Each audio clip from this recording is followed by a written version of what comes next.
Hey guys, what's up? It's Debbie, and I am back with more True Crimes of Criminal Minds. How's everybody doing? It's been a couple weeks. I hope everybody's doing good. If you have never been to my channel before, this is what I do. I recap an episode of Criminal Minds, and then I talk about a similar crime, a crime mentioned in the episode, or sometimes the actual case that the episode is based on. The episode that I'm talking about today is called The Boogeyman, and it is Season 2, Episode 6 of Criminal Minds, and there's a very similar real-life case that I am actually going to split up the two videos this week, starting this week. There's going to be one video that's the recap, and then another video that's just the true crime. So if you have no interest in Criminal Minds, but you like true crime, then you can still find what you want, and you don't have to wade through the Criminal Minds stuff. So the real life case is supposedly not what the episode is based on. But you tell me, because these similarities are crazy. So let's go ahead and get started.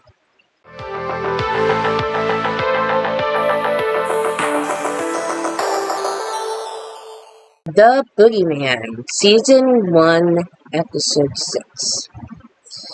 This week, the team goes to Ozona, Texas, to investigate the murders of children in a small, quiet community. This is another one of my favorites, and the episode itself is good, but the reason why I like it is because of two of the guest stars. One of them is Elle Fanning. She played Briar Rose in the Maleficent movies. She was in Super 8 and The Girl from Plainville. So she's a little blonde girl in the episode, and the other one is a little red-headed kid named Cameron Monaghan. Now, he grew up to play Jerome and Jeremiah Valeska in Gotham. He was in Click, Vampire Academy, and my favorite role of his is Cal Kestis in the video game Star Wars Jedi Fallen Order. And he actually is Cal Kestis. He put on the what's it called? The CGI suit thing. And he's actually that character. He does the voice, but he also does some of the acting in it as well. And there's going to be a second one coming up. Body capture. That's it. Body capture suit. The episode starts with a recap of the previous episode. Because in the previous episode, Elle screwed up the takedown of a serial assayer. And then she went to his apartment and waited for him to get home and then shot him in cold blood. So as it opens, we see Hotch in his office, and Elle steps in the door and she says, "I got your message." And Hotch says, "Close the door." That is never a good sign, y'all. I would hate it every time. I'd go into my boss's office and she'd say, "Close the door," because I never knew what to expect. So Hotch tells her that the Bureau believed her story, and they said that it's a good shoot, and it was just self-defense, and so she's reinstated. But in the last episode, I told you, Hotch is a smart cookie. He knows. So even though she's been cleared by the Bureau as a self-defense shooting, he still wants her to go to get a psychological status report.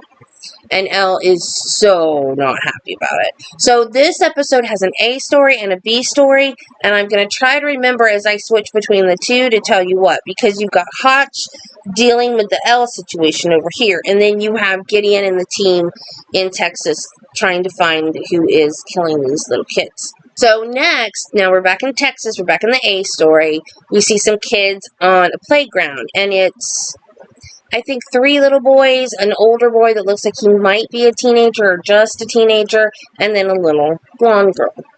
And intercut within the storytelling, they're trying to scare the younger kids, telling them about this haunted house up on the hill. And that there's a man that lives there that likes to catch, skin, and eat children.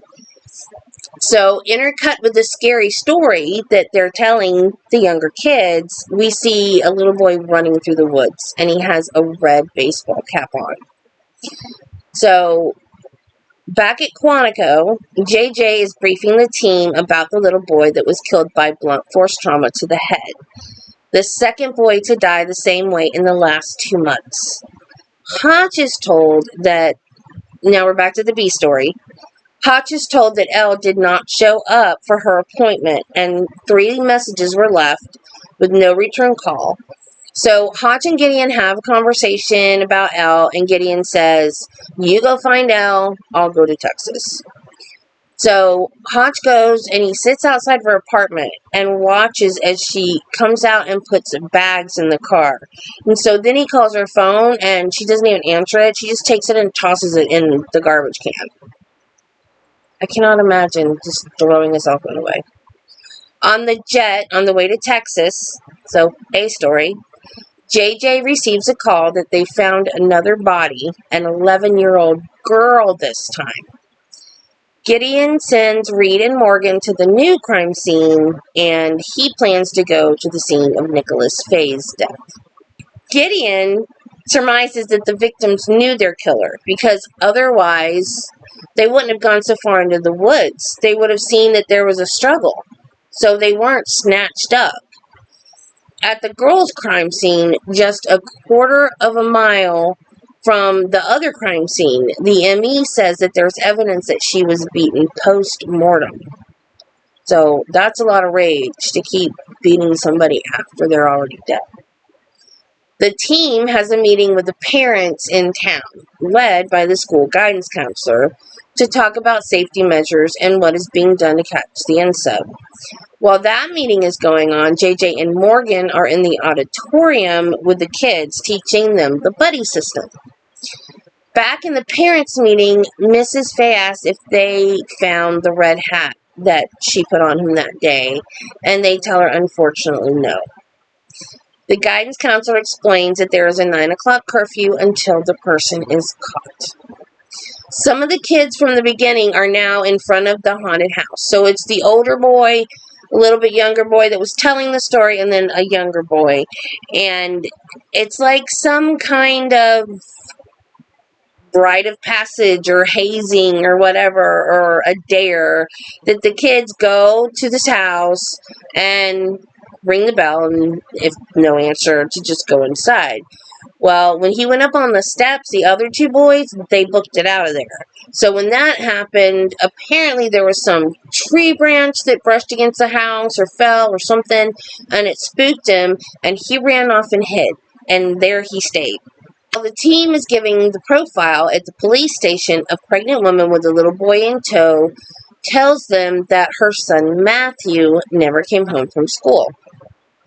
Okay, so like I'm always picking about stuff that don't make sense, like Garcia's backstory, things about her backstory. Now we've got a thing about JJ's backstory, and this is the first time I've ever actually heard this line as many times as I've seen this episode. JJ goes to the pregnant woman to talk to her and calm her down, and she asks how old Matthew is, and she said he's 8, and she says, oh, I have a niece that's 8. How the heck does she have a niece that's 8? She had one sister who died when she was a teenager. So I think that the writers were hoping that no one caught that, and so then when they were ready to develop an actual backstory for JJ, they just pretended like it never existed. So her non-existent 8-year-old niece was mentioned in this episode. Gideon questions the little boy, and Gideon is so sweet with that little bitty boy. He's like, oh, you look upset. And the boy's like, no. Well, if my brother was missing, I'd be upset. I don't know exactly what he said, but it was just a cute little exchange between the 2 of them, and he got the little boy to tell them about the haunted house. And so the local police are like, well, yeah, that's a local legend. And Derek says, well, it should be looked into, because local legends have like a grain of truth in them usually. So now we're going to switch back to the B story for a minute. Elle has gone to her father's grave. Hotch has followed her there and walks up behind her as she's apologizing to her dad for letting him down. And she says something about not being guilty. I don't remember exactly how she worded it, but he's like, well, you're here confessing your sins. So, yeah, she kind of was. So that, to me, is a sign of guilt.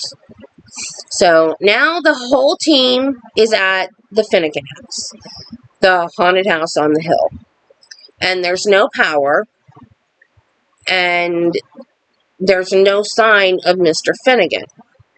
But there's a newspaper on the table from that day.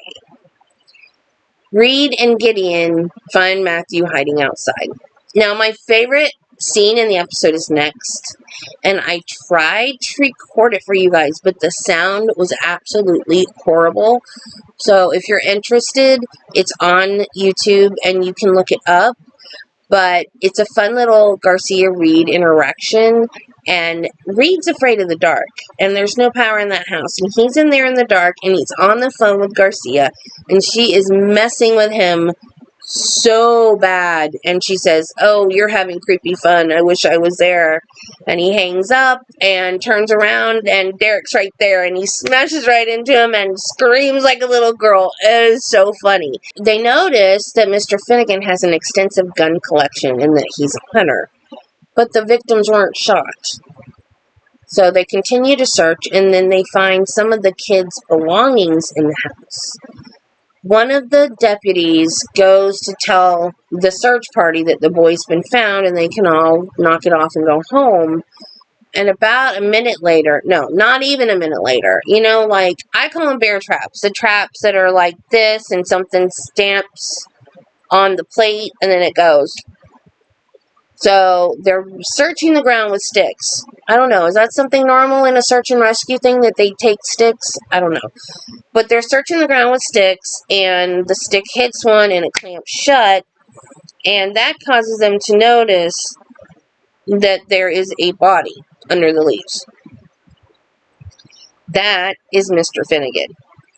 And they discovered that he had died of natural causes, of like a heart attack. Like, he was probably out there setting the traps, and he had a heart attack, and he died. But he was covered with leaves, so that has to mean that they weren't the first people to find him. Somebody found him and then covered his body with leaves. So now they have to figure out who is living in the house on the hill. So they go into Finnegan's kitchen, and they find food trays that are delivered to the elderly from the food bank. And all of the food is eaten except for the cream spinach. And those containers are sealed with duct tape. And yes, I know this seems like a really stupid detail, but this is the detail that breaks the case wide open. And why are they serving the same exact meal to the elderly every single day? Like, every one of those trays had cream spinach on it. I love spinach, by the way. Garcia is sent the fingerprints that they lifted from the food tray, and she tells them there are 2 sets of prints, one belonging to a child, and the other belonging to James Charles, who just happens to be the local guidance counselor that's helping them with the case. So this guy fits this profile to a T. They go to stake out his house, and then Gideon asks the local cop that's there with them if James Charles had any life changes in the last 6 months. And the cop says, yeah, his wife just up and left him and his son. And so they said, well, there you go. That's a trigger. So they're still staking out the house. He comes out of the house with a bag, and he heads for his truck. And then Derek calls his name, and the guy runs. And Derek tackles him, because that's the way Derek likes to take down suspects, with a tackle. So Derek tackles him, and then he checks the bag that the guy's carrying, and in the bag is Nicholas Faye's baseball cap. So he's arrested, taken to the police station, and tells Derek that he never set foot in Finnegan's house. And his fingerprints were there because he delivered the food trays. Now, I'm guessing this is way back before you know what. So I'm guessing he didn't go inside. He just placed it on the porch, because otherwise he would have had to go in the house to give him the tray. So I guess he just left it on the porch. I don't know. Like I said, it was way before that was a necessity, so maybe the guy was just a hermit and didn't want to open a door. I don't know. The child's print did not match any of the victims, and Gideon thinks, well, maybe there's another victim, and tells Garcia to check the surrounding area for any missing children reports. Next, we see JJ on the phone, and she's trying to get placement for the kid, like foster placement, because his mom's MIA, his dad's arrested, and she's having a hard time getting a place for him to stay. So she calls the school and she tells them that they will be picking Jeremy up that afternoon, and they tell them, no, he didn't come to school today. His father said he was sick. So back at the Charles house, they find an EpiPen in a refrigerator full of dairy products sealed with duct tape. Told you it would be important. So Gideon tests James Charles by offering him coffee. So would you like a coffee? And he said yes. He said, milk, please. Say when, and then Gideon sat down with him. He drank the coffee. No reaction. And Gideon just looks at him and says, how long have you known?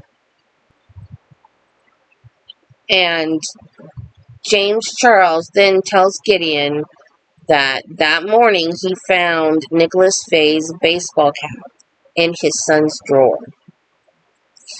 At the bus stop after school, two of the boys we saw earlier, the two older boys that were teasing the kids about the haunted house, they get off the bus with Tracy, but the boys go a different way, leaving her alone. And Jeremy is right there saying, I'll walk home with you, Tracy. And he tells her that he knows a shortcut. Never go with somebody that says, I know a shortcut. Just don't do it.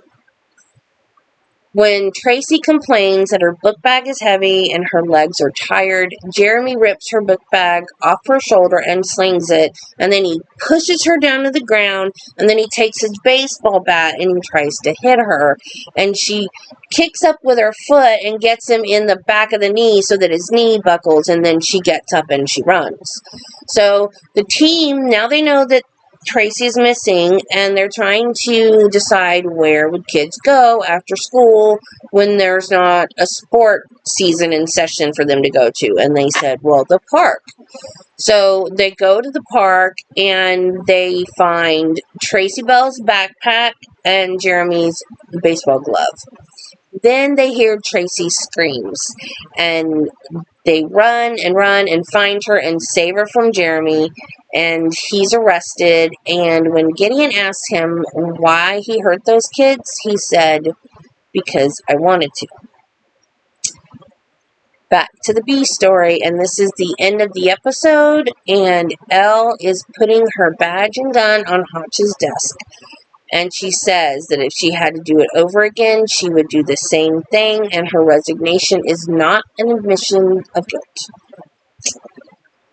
So, next week is Emily's first episode. She will be in the very beginning of the episode and the very end of the episode. The episode after that is really her big debut, and she just shines, and you can really tell that she's going to mesh really good with the group.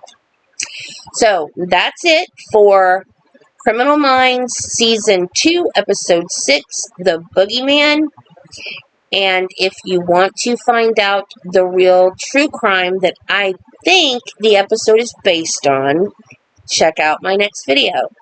Don't forget to subscribe, like, share, hit that bell for notifications so you can know when the second half of this video drops.